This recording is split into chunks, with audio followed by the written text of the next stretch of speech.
Hello friends, मुझे कुछ animation सीखना था और स्टडी करना था, इसलिए मैं ज़्यादा वक्त कंप्यूटर पर ही बिताता था। और वर्क फ्रॉम होम होने की वजह से करीब 12 से 13 घंटा डेली कंप्यूटर पर रेगुलर वर्क करता था। शुरुआत में मुझे कुछ प्रॉब्लम नहीं लगा, पर कुछ दिनों बाद मुझे रात को नींद नहीं आती थी। मैंने इसे इग्नोर किया और फिर कुछ दिनों बाद मुझे हर बात पर चिड़चिड़ा होने लगा। कुछ भी एक्सटर्नल आवाज़ आया या फिर म्यूज़िक का आवाज़ आया तो भी मुझे चिड़चिड़ा होने लगा। मुझे लगा कि ऐसे ही हो रहा होगा। लेकिन कुछ दिनों बाद मेरे सिर के अंदर पीछे के हिस्सों में हार्टबीट जैसा फीलिंग होने लगा। टिक टिक टिक टिक टिक टिक टिक इस तरह से फीलिंग होने लगा। और इसके साथ में भी दूसरा भी प्रॉब्लम्स होने लगा, जैसे कि मुझे थोड़ा सा कन्फ्यूज़न सा होने लगा, क्या कर रहा हूँ कुछ समझ में नहीं आ रहा था। और कंप्यूटर पे अगर काम कर रहा था तो भी मैं भूल सा जा रहा था, क्या हो रहा है, क्या कर रहा था, याद नहीं रह रहा था। और फिर गाड़ी चलाते वक्त भी सेम ऐसा ही हो रहा था। वो आवाज़ मुझे परेशान कर रहा था, टिक टिक टिक टिक टिक टिक, और समझ में नहीं आ रहा था क्या कर रहा हूँ, कहाँ जा रहा हूँ।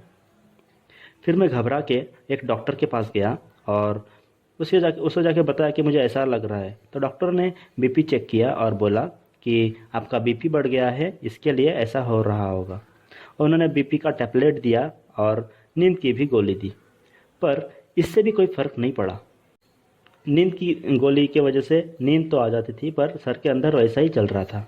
फिर मैं एक एमबीबीएस डॉक्टर के पास गया, उसने भी सेम वही किया, बीपी और नींद की जो डोसेस है वो बढ़ा दिया और ब्लड टेस्ट करने के लिए बोला।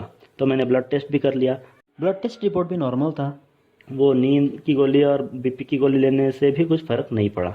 मेरा भाई एक है केमिस्ट, उन्होंने मुझे बताया कि ये बीपी का प्रॉब्लम नहीं है, ये बीपी का सिम्टम्स नहीं है, तुझे न्यूरोलॉजिस्ट से मिलना चाहिए। फिर मैं न्यूरोलॉजिस्ट के पास गया और न्यूरोलॉजिस्ट को सब प्रॉब्लम बताया कि मुझे क्या क्या प्रॉब्लम हो रहा है। तो न्यूरोलॉजिस्ट ने मेरे वर्क प्रोफाइल के बारे में पूछा कि क्या करते हो, क्या काम करते हो वगैरह पूछा। तो मैंने सब बताया कि मैं कंप्यूटर पे ज़्यादा काम करता हूँ और आजकल थोड़ा सा ज़्यादा ही कंप्यूटर का यूज़ कर रहा हूँ। तो डॉक्टर ने बेड पर लेटने बोला और उन्होंने कुछ नर्व्स पॉइंट उनके टेक्निक से चेक किया। फिर बोला कि अभी तक कुछ बिगड़ा नहीं है, और जब हम ज़्यादा वक्त कंप्यूटर पे देखते हैं तो कंप्यूटर से ब्लू लाइट निकलता है, जो आँखों के ऊपर पड़ने के बाद आँखों के ऊपर प्रेशर पड़ता है और दिमाग पर भी प्रेशर पड़ता है। और ये तुम बहुत टाइम से ऐसा करने की वजह से आंखों पर भी प्रेशर आया और दिमाग पर भी प्रेशर आया, जिसके वजह से तुम्हें ऐसा लग रहा है, और जिसके वजह से ही तुम्हारा ब्लड प्रेशर बढ़ गया है। तो मैं महीने भर का दवाइयाँ देता हूँ और इस दवाइयों को आप रेगुलर लिया करो, और आप एक महीने बाद मुझे आके फिर से दिखाओ कि क्या स्टेटस है। तो दोस्तों, ज़्यादा मोबाइल और कंप्यूटर यूज़ करने की वजह से मुझे इस तरह का प्रॉब्लम झेलना पड़ रहा है और झेल रहा हूँ। तो आई होप आप भी अगर ज़्यादा मोबाइल और कंप्यूटर यूज़ कर रहे होंगे तो उसे थोड़ा कम कर दे, या फिर अगर आप यूज़ कर रहे हो तो उसे हर आधा एक घंटे में एक 5 मिनट का ब्रेक ले, जिससे ये प्रॉब्लम ना आए।